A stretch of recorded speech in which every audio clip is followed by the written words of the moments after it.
UPPL नि नेताफोरनिसिम आंनि फंथाम बाथ्रा फाव। एक नम्बर बाथ्रा फावा जाहैबाय बांद्राय गोग्गो दैयाव ना थाया।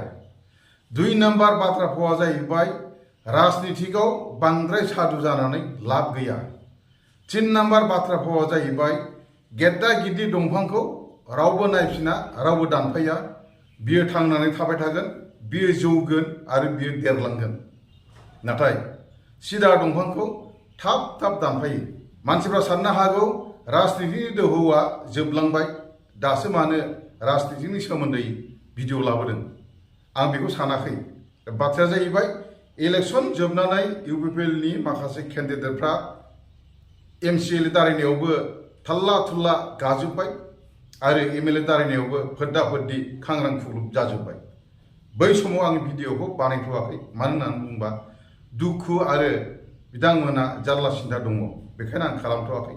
दा एसे रेजें जाबाय जानो हागौ, बेखायनो आङो सम लानानै बे भिडिअखौ लाबोदों। आरो आं बिदिनो मोनसे मोनसे गुसुं गुसुं भिडिअ लाबोबाय थागोन। गासिबो नोंथांमोनखौ नुस'नोबा खोनासंनो आं खावलायनाय थाबाय। गोजोन्थों।